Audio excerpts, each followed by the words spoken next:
قمر جاوید باجوہ نے کہا ہے پاکستان اور بھارت کو دیرینہ مسئلہ کشمیر کو حل کر لینا چاہیے۔ رسالپور میں گریجویشن تقریب سے خطاب کرتے ہوئے انہوں نے کہا کہ مسئلہ کشمیر کو باوقار طریقے سے کشمیریوں کی امنگوں کے مطابق حل ہونا چاہیے۔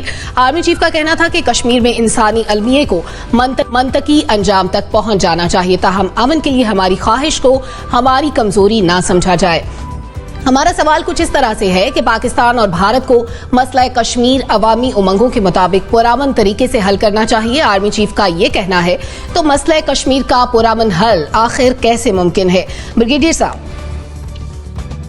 مسئلہ کشمیر کا پرامن حل تو ایک ہی طرح ممکن ہے، اور ممکنات میں سے جو چیزیں ہیں اس میں آپ کو یونائٹڈ نیشنز کی جو اپنا پہلے جو پلیبسائٹ کے حساب سے اور مختلف ادوار میں 1948 سے لے کے 1955 تک جو قراردادیں پاس ہوئی ہیں، بلکہ یہی نہیں، محبوبہ مفتی کی گورنمنٹ جب تھی تو انہوں نے اپنی اسمبلی میں قرارداد پاس کی تھی کہ کشمیر کو بھارت کے ساتھ کنیکٹ کر دیا جائے، کشمیر کی J&K اسمبلی میں۔ تو اس وقت یونائٹڈ نیشن کی ایک ریزولوشن نمبر 91 آ گئی تھی، انہوں نے کہا تھا کہ یہ ڈسپیوٹڈ ایریا یہ کسی ملک کے ساتھ مل نہیں سکتا۔ اگر یونائٹڈ نیشن نے لیٹسٹ بھی یہی کہہ دیا کہ ڈسپیوٹڈ ایریا، تو اس کے بعد پھر کیا طریقہ رہے گا؟ طریقہ تو یہ ہے کہ آپ وہاں پہ لوگ جو چاہ رہے ہیں رائٹ آف سیلف ڈٹرمنیشن کے تحت، تو یونائٹڈ نیشن کا چارٹر اٹھا کے پڑھیں تو بڑا کلیئرٹی ہے کہ اگر کچھ لوگ اپنے رائٹ آف سیلف ڈٹرمنیشن کے لیے کسی حکومت کے خلاف ہتھیار اٹھاتے ہیں اور وہ میجورٹی پہ منحصر ہوتا ہے، اور وہاں پہ پاپولیشن کی پرسنٹیج بھی جو ہوتی ہے وہ بھی اگر زیادہ ہوتی ہے، جیسے ویلی میں اگر آپ جائیں گی تو آپ کو 86% مسلمان ملیں گے، اگر آپ جموں سے نیچے جائیں گی تو وہاں پہ 63% مسلمان ملیں گے،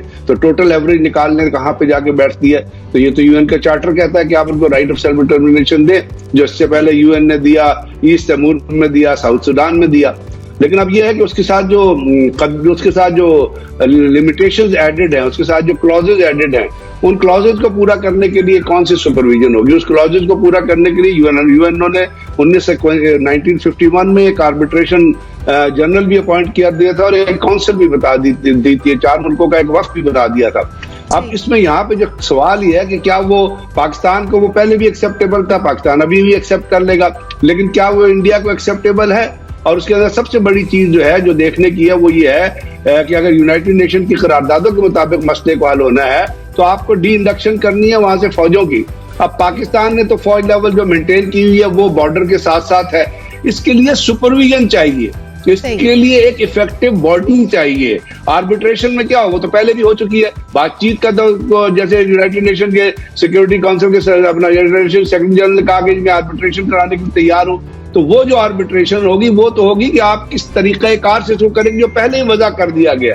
اب یہاں پہ ایک اور سوال اس وقت جو پیدا ہوتا ہے، اور وہ دنیا کے لیے بھی لمحہ فکر ہے، UNO کے لیے بھی لمحہ فکر ہے، اس پہ UNO بات ہی نہیں کرتی ہے۔ میر صاحب، جس طرح بھی زیغم خان صاحب نے بھی ذکر کیا کہ 3 فریق ہیں، مسئلہ کشمیر کا کوئی 1 یا 2 فریق نہیں ہے، تو تینوں فریقین کا معاملے پر اتفاق ضروری ہے تاکہ یہ معاملہ پرامن طریقے سے حل ہو، ڈیڈ لاک کے ساتھ آگے نہیں بڑھا جا سکتا۔ تو پرامن حل آپ کے خیال میں کیا ہو سکتا ہے؟ دیکھیں جی، فریق 4 ہیں آپ کے کشمیری جو آزاد کشمیر میں ہیں، آکیوپائڈ کشمیر میں ہیں، وہ ہمیں آکیوپائڈ کشمیر کہتے ہیں، ہم ان کو کہتے ہیں government of India, government of Pakistan. اس پہ بہت ٹریک 2 پہ باتیں ہو چکی ہیں، I been part of it in Brussels, اور بیسکلی وہ زیر زبر پہ اڑک جاتے ہیں۔ بات بڑی سمپل ہے، ہمیں ایکسیپٹ کرنا چاہیے کہ واٹ از دیئر کمپلیکیشن از کہ کشمیر کو انہوں نے اپنا اٹوٹنگ حصہ اپنے کانسٹیٹیوشن میں انکارپوریٹ کر لیا ہے۔ وہ جب تک پارلیمنٹ نہیں کرے گی اس کا حل ہو نہیں سکتا۔ اب بات یہ ہے کہ پاکستان اور ہم جو ہیں، ہم شور کرتے رہتے ہیں یہاں بیٹھ کے پاکستان میں کہ جی وہاں یہ ہو رہا ہے، وہاں یہ ہو رہا ہے، rest of the world is totally blind. ہم بیک فٹ پہ جاتے ہیں اور اس کے بعد فرنٹ فٹ پہ چلے جاتے ہیں جب کوئی جھٹکا لگتا ہے، جس طرح ابھی 370 کی بات کی ہے، 35A کی بات ہوتی ہے۔ ہمارے پاس 3 زبردست سینٹرز تھے، Kashmir centre Brussels, Kashmir centre London اور کشمیر سینٹر واشنگٹن۔ یہ ہمارے ان آفیشیل ایمبیسیز تھیں، ہم نے ان کو بند کر دیا، اور ہندوستان کا جو موقف تھا وہ اب پریڈومینیٹ کرتا ہے پورے ورلڈ کے اندر۔ یورپین یونین کے اندر ہم جب کنڈکٹ کرتے تھے کشمیر سینٹرز کے سیمینارز، اور ہم نے 42 ممبرز آف یورپین پارلیمنٹ ہم ان کے آگے لے کے گئے، میس گریوز، یہ pellets, forced marriages and all kinds of آپ کا atrocities ہم لے کے گئے. تصویریں ہم لگاتے تھے اس کے اندر, کشمیر یورپین یونین کے اندر سیمینارز ہوتے تھے, ڈسکورسز ہوتے تھے, ہم نے وہ بند کر دیے. کیوں؟ Penny wise and pound foolish. Pakistan کے اندر بیٹھ کے اگر ہم کشمیر کا کاز پلیڈ کریں گے, آئی ایم سوری ٹو سے nothing will happen out of it. ہمیں یہ چیز انٹرنیشنل پوڈیمس پہ لے کے جانی ہے, لوگوں کو اویئرنیس اور ری اویئرنیس کرنی ہے کہ ہندوستان کیا کر رہا ہے. ہم سب بات کرتے ہیں ان کی اٹراسٹی کی, ہم سب بات کرتے ہیں ان کی انہیومینٹی کی, اور جو پولیس کا یہ ایکشن ہوا ہے اور یہ جو ابھی تک لاک ڈاؤن چل رہا ہے, why is the world not taking any notice? Because ہم اس کو اتنا پش نہیں کر رہے, ہم کوئی پش نہیں کر رہے. ہم سمجھتے ہیں کہ جی کشمیر ڈیسک ایمبیسیز میں لگا کے and that will be the the final solution. No, it won't be the final solution. جب تک ہم people to people contact with the officials of the foreign government نہیں کریں گے, آپ کا مسئلہ حل نہیں ہوگا. بالکل صحیح بات کی ہے. ایک چھوٹا کتا گم ہو جاتا ہے, ایک بچہ گم ہو جاتا ہے تو پوری ہیڈ لائنز بن جاتی ہیں. آپ کیا سمجھتے ہیں کہ اگر ہم چاہیں کہ یہ مسئلہ پرامن طریقے سے حل ہو جائے, جس کے لیے پاکستان نے بارہا ایفرٹس بھی کی اور اپنے طور پر آواز بھی اٹھائی, لیکن کوئی کارگر ثابت نہیں ہو سکا کوئی بھی طریقہ, تو اب کیا پاسبلٹیز ہیں؟ سلمہ, میں تو کہتا ہوں اس میں 5 فریق ہونے چاہیے, کیونکہ یہ جو بون آف کنٹینشن ہے بٹوین انڈیا اینڈ پاکستان, یہ برطانیہ چھوڑ کے گیا. جب برطانیہ کی حکومت تھی اور اس وقت تقسیم ہند ہو رہی تھی, تو آپ نے دیکھا کہ برطانیہ ہماری لارڈ ماؤنٹ بیٹن اور ریڈ کلف کو پیچھے چھوڑ گئے. گرداسپور نے بھی پاکستان کا حصہ ہونا تھا. کشمیر جو اس وقت آکوپائڈ کشمیر ہے, انڈیا کے زیر تسلط ہے, اس نے بھی پاکستان کا حصہ ہونا تھا.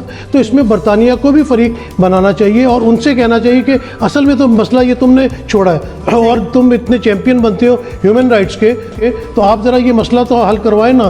آپ دیکھیں کہ دنیا میں کہیں ایسا ہوا ہے کہ 1 سال سے زیادہ کا ٹائم ہو گیا اور لائف ٹائم وہاں پہ کرفیو لگا ہوا ہے, لاک ڈاؤن ہوا ہے.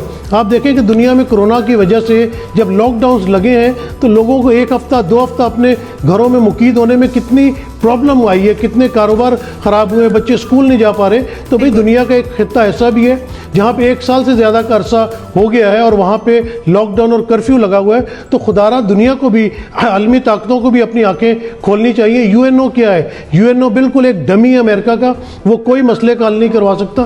دنیا میں آج تک کوئی ایسا تصفیہ نہیں ہے ملکوں کے درمیان جو UN نے کرانا ہے, جو UN نے کروایا ہو.